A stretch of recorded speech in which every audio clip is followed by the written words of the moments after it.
mais uma opinião geral. Hoje nós temos um convidado muito especial, que é o Cláudio Diniz, que vai falar sobre arquitetura, né? A gente mora numa casa e tem que ter muita segurança. Por quê? Por causa do arquiteto que faz o projeto de casa, um punhado de projeto, né? Mas quem vai falar isso é o Cláudio. É um prazer tê-lo aqui, Cláudio. Prazer é meu, Hugo, né, pelo convite. Estou aí disponível para as questões que foram pertinentes à minha profissão. Então, vamos contar para o pessoal, Cláudio, o que o arquiteto faz mesmo, né? Porque antigamente falava assim, esse projeto é de arquiteto, né? Todo mundo falava de peito cheio, né? Então, vamos contar primeiro o que o arquiteto faz. Antigamente realmente tinha essa pompa, né? Ah, porque minha casa quem construiu foi um arquiteto, não foi um engenheiro. E de uns anos para cá, isso tem mudado. Primeiramente, a profissão do arquiteto, o engenheiro, tem as suas peculiaridades, né? Seus pontos que são pertinentes uns com os outros, elas se correlacionam, mas a arquitetura, dentro da sua grade curricular, ela tem um foco maior no projeto arquitetônico. O que quer dizer isso? O arquiteto ele estuda 8 semestres, especificamente, para estudar todas as nuances das tipologias existentes no mercado. Industrial, hospitalar, institucional, a própria rede de televisão, a residência onde o senhor mora, né, com sua família. Todas essas tipologias que existem, o arquiteto aperfeiçoa o seu estudo dentro dos parâmetros de história, teoria da arquitetura e das artes, a parte de desenho, representações, conforto ambiental, estrutura, questão viária, insolação. Então, é uma série de parâmetros que o arquiteto se especializa para que a residência ou a tipologia que ele venha a ser contratado para executar tenha um sucesso para quem o contrata. Então, e cada um, vamos dizer assim, cada arquiteto veste uma roupa diferente na casa. A fachada é uma coisa, né? Uma roupa diferente. Seria isso? Para as pessoas entendam? Com certeza. Cada arquiteto, você vai perceber na cidade, por exemplo, Janaúba, você vai perceber que a maioria dos arquitetos que aqui atuam tem a sua cara, tem a sua identidade. Então a obra de Cláudio Diniz com o arquiteto X, Y, você vê as diferenças. Por quê? Somos pessoas, como seres humanos, temos as nossas convivências, as nossas experiências. Né? Principalmente o arquiteto, como eu leciono na FAVAG, o curso de arquitetura, e sou coordenador do curso lá, eu cito muito para os acadêmicos. O arquiteto ele vive da sua experiência. Então, de vivência, de viagens, de conhecer outras culturas, para ele ter um discernimento maior de como atuar na sua região. Então, vamos dizer assim, como se fosse um estilista, né, o arquiteto. Ele trabalha primeiro no conforto das pessoas. E você falou uma coisa aí, Cláudio, que eu não gostei muito. Tem uma diferença na construção de uma residência, de um hospital, de um viaduto, né? Vamos dizer, todo mundo conhece o Niemeyer, que é construtor de Brasília, que ele revolucionou nas formas, né? Isso. Então, mas tudo tem uma diferença, não tem, Cláudio? Tem, são chamadas tipologias. Por exemplo, a residência ela é voltada para que você tenha um conforto, tanto no ambiente, né, dos quartos, que é um ambiente privativo, quanto o ambiente social, tem uma integração. Se você parte para uma tipologia hospitalar, você tem toda uma preocupação com os fluxos tanto de pessoas quanto de materiais, para que o material não se contamine com as pessoas. Então tem uma série, né, de parâmetros que a gente analisa. Uma instituição, por exemplo, uma prefeitura municipal. Então você tem também órgãos e setores lá dentro que tem que ter a sua parte mais discreta, outra parte mais pública. Então são as tipologias, né, os tipos que a gente estuda para que a arquitetura se realmente concretize. Um lugar, por exemplo, que não pode chegar muito som, no caso da televisão, por exemplo, as paredes aqui teriam que ser reforçadas. Aliás, esse prédio da televisão é projeto seu. É projeto meu, né? É um orgulho estar aqui também dando essa entrevista numa obra que eu executei aqui na cidade. Então, o que eu quero dizer é o seguinte, a pessoa, ela fala o quê para o arquiteto? Olha, eu quero isso, isso, isso. Por exemplo, nós falamos do som aqui da televisão. Isso. Tem um jeito de você vedar o som com paredes mais grossas, o conforto com ambiental. Diferentes. É chamado de conforto ambiental. Então você vai ter vários tipos de alvenarias, né, que existem no mercado. Tanto você pode estar colocando uma espessura um pouco maior, quanto um revestimento também que vai dar esse conforto acústico. Mesma maneira, a iluminação. Você tem a iluminação natural, que para uma casa de uma televisão ela é prejudicial. Então você vai utilizar a iluminação artificial. E o arquiteto também tem dentro da sua grade curricular o projeto de interiores, onde ele foca todos esses detalhes de ar-condicionado, de iluminação, de cenografia, especificamente no caso de uma TV. Também o arquiteto ele pode entrar aqui e fazer um projeto da cenografia aqui desse ambiente. Ele é apto para isso. Então, vamos dizer, Cláudio, nós estamos entrevistando o Cláudio Diniz, arquiteto, sobre a profissão de arquiteto. Vamos dizer que a pessoa quer construir uma casa e ela tenha pouco dinheiro. Porque, às vezes a pessoa fala assim, não, eu não vou fazer o projeto com arquiteto, porque o arquiteto é muito caro.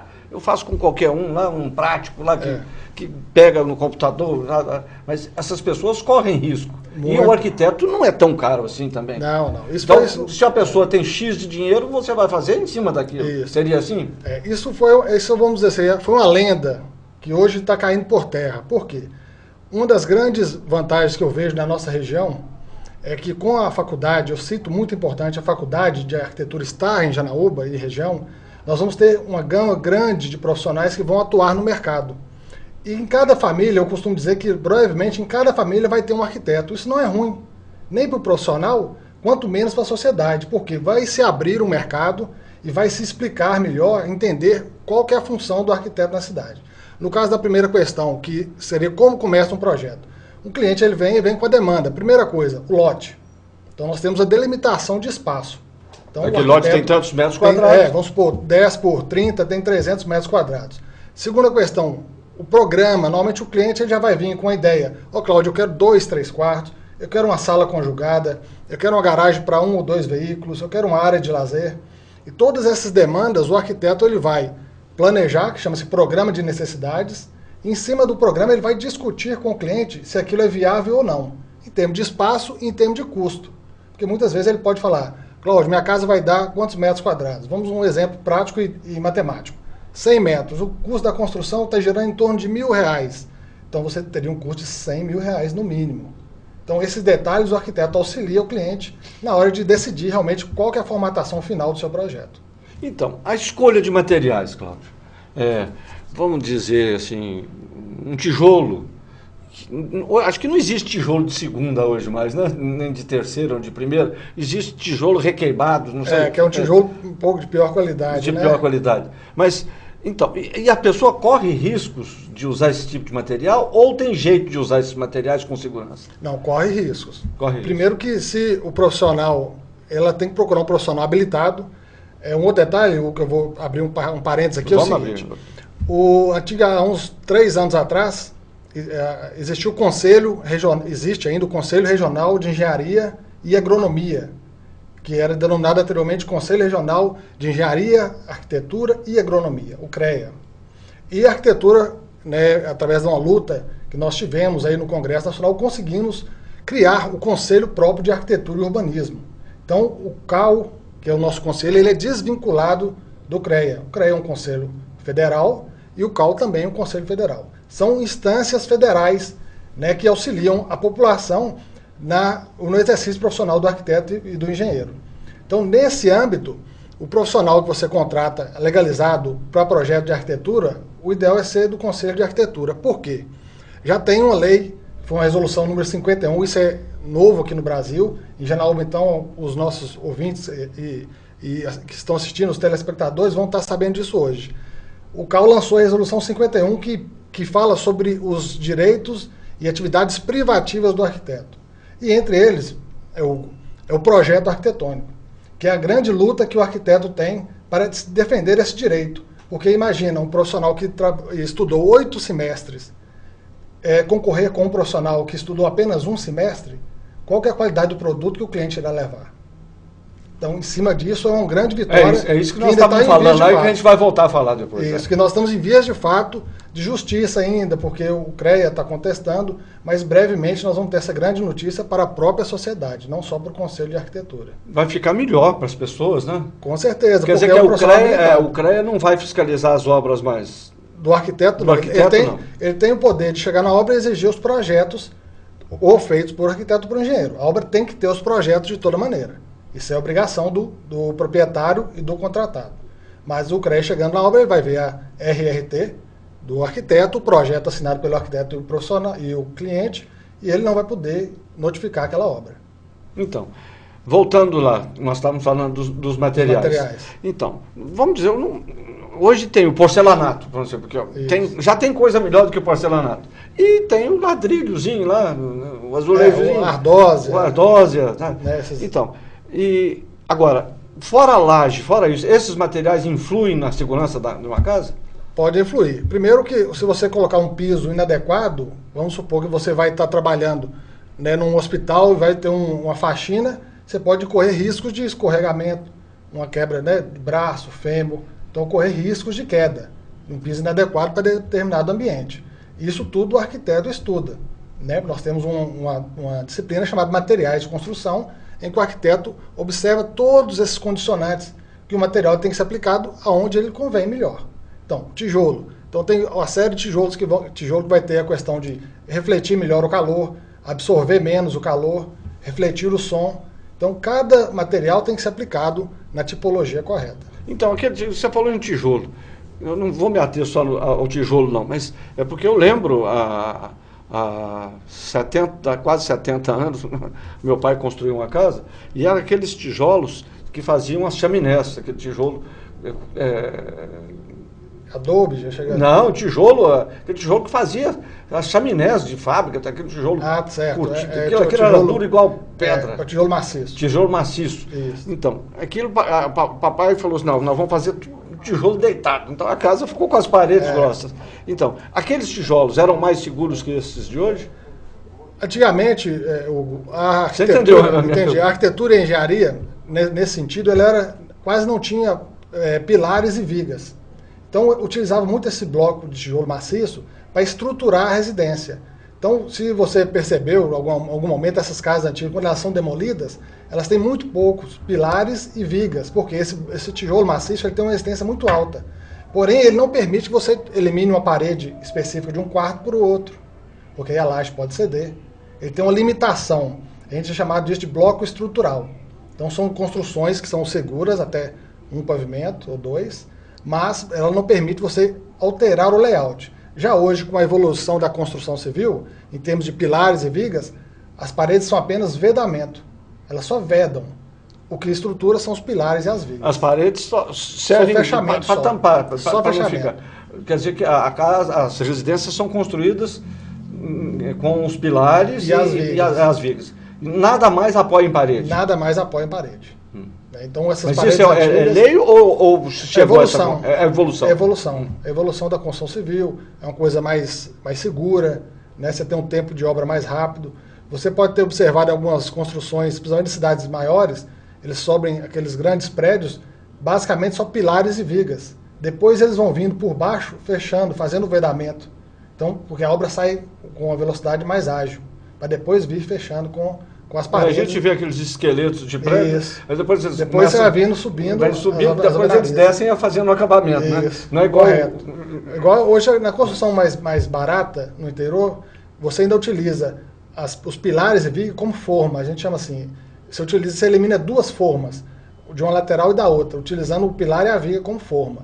Então, é uma maneira de economizar as obras aqui na região. Vamos falar sobre isso, uma obra que pode sair barata e boa, e outra que pode sair mais ou menos, mas com a sua licença, nós vamos para um pequeno intervalo, nós voltamos já já. Estamos conversando com Cláudio Diniz, arquiteto. Voltamos já já, aguarde aí.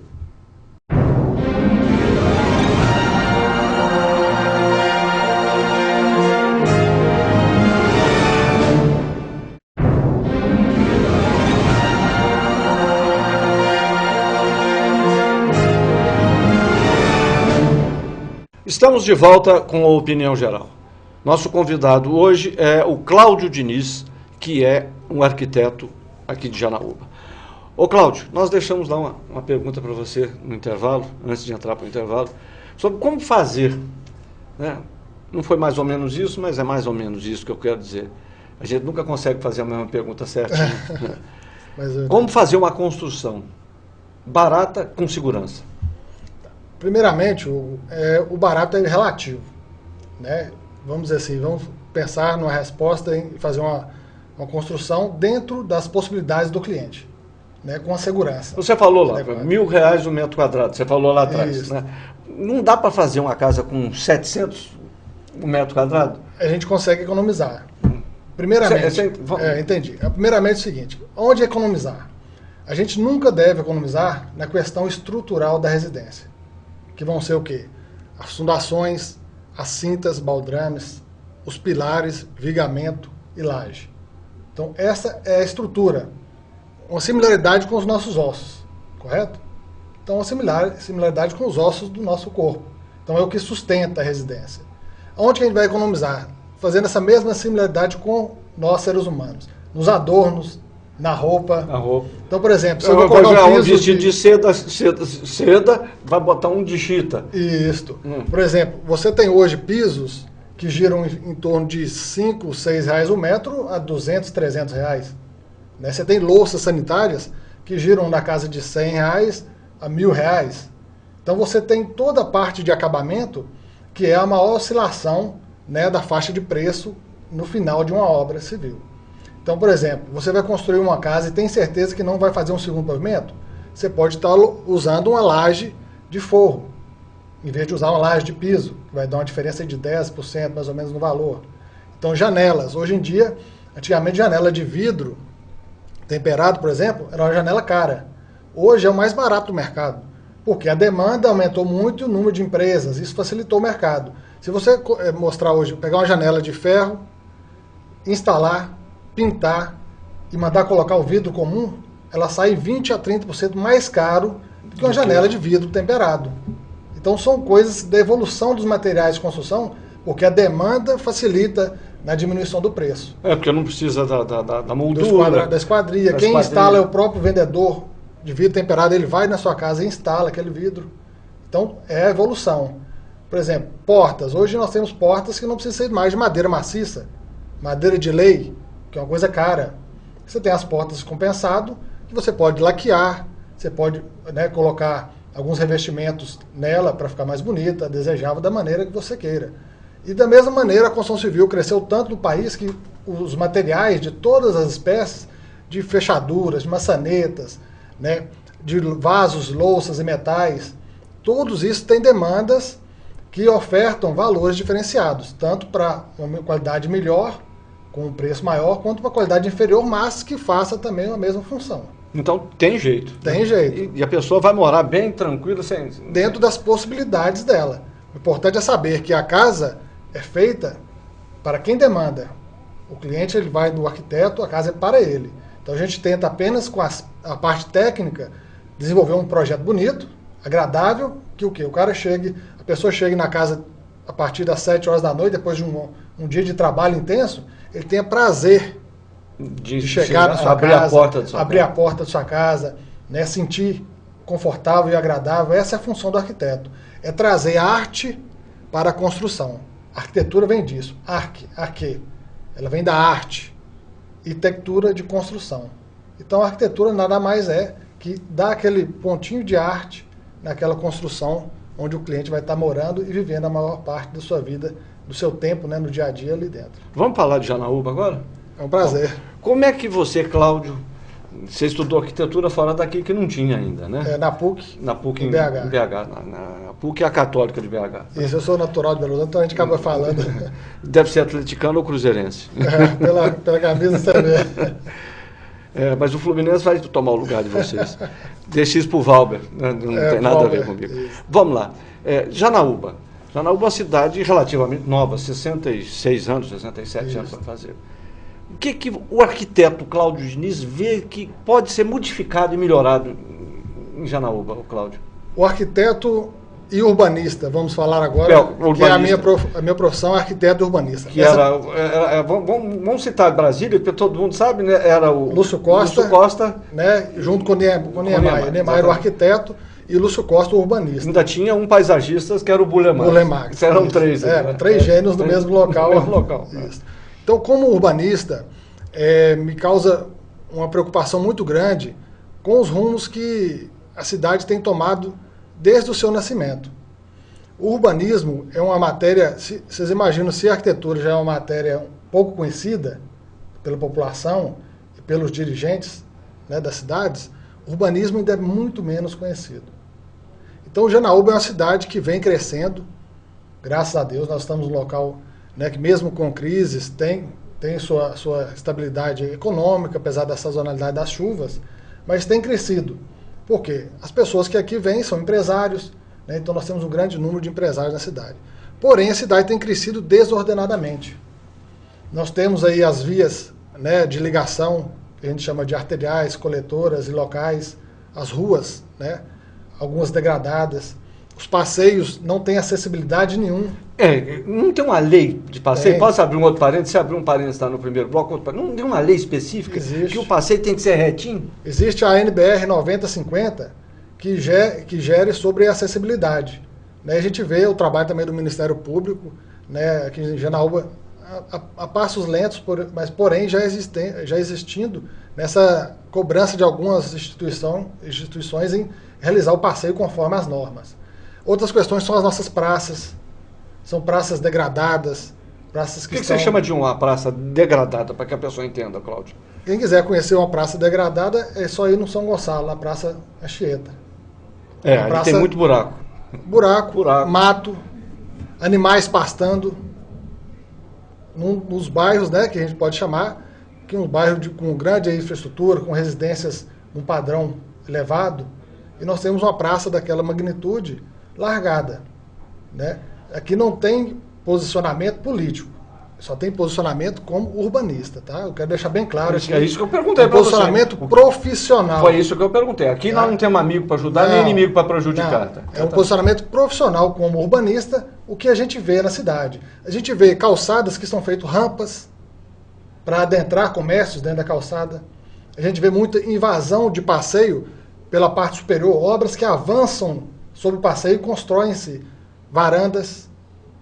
Então, é uma série de fatores urbanísticos que Janaúba tem muito a melhorar. Eu tenho certeza que vai melhorar, especificamente com a gama de arquitetos que vai sair da FAVAG. Então, como a lei tem a lei para os passeios, tem lei específica, tem jeito de consertar isso, não tem? Tem jeito. Aí cabe, né, realmente aos órgãos, principalmente municipais, né, terem uma cobrança maior ao Código de Obras. E outra lei que é importante, foi implementada no Plano Diretor de Janaúba, porém ainda falta um detalhe, que a gente chama de Lei de Uso e Ocupação do Solo.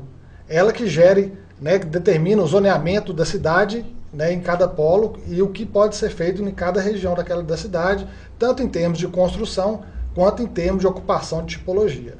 Cláudio, que intervenções você faria em Janaúba como arquiteto? As principais intervenções eu faria mais no ramo, na área do urbanismo.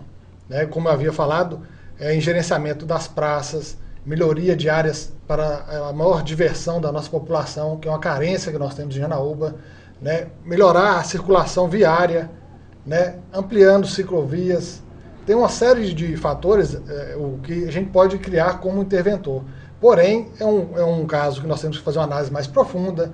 Janaúba já é uma cidade de quase 80 mil habitantes, então são pontos que demandam, né, um estudo um pouco mais longo e com um diagnóstico mais profundo.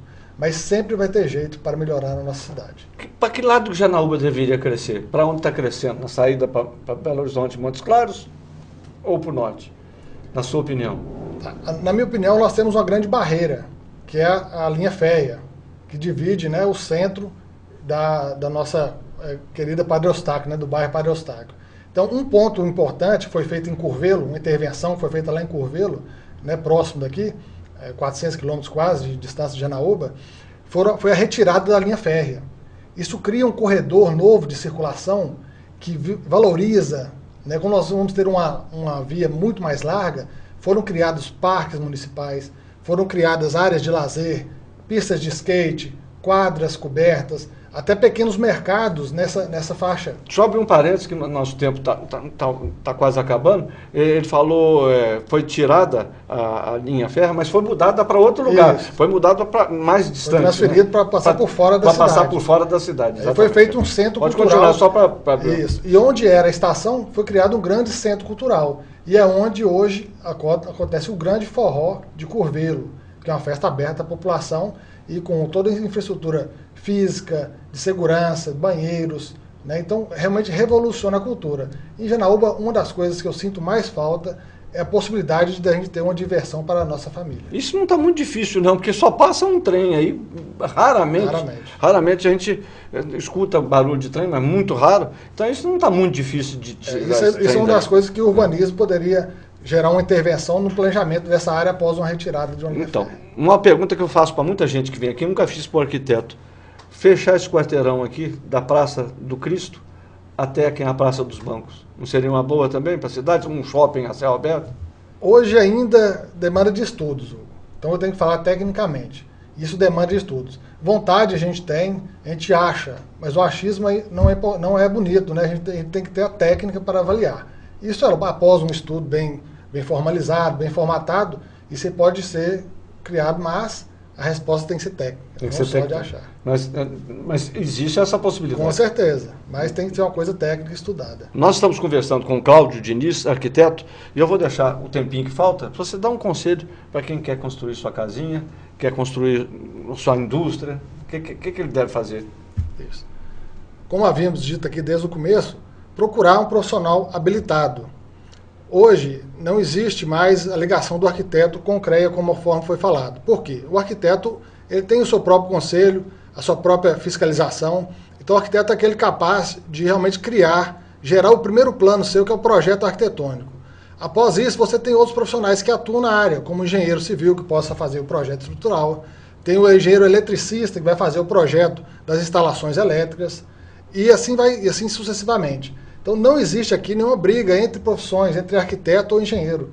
Existem especialidades. E como especialista em projeto arquitetônico, que o arquiteto a gente aconselha que realmente procure o arquiteto no início da sua obra. E depois os outros profissionais que vão auxiliar para concluí-la, né, e realmente criar o seu sonho e transformá-lo em realidade. Então, nós conversamos com Cláudio Diniz, arquiteto. Muito obrigado, Cláudio, pela sua participação na Opinião Geral.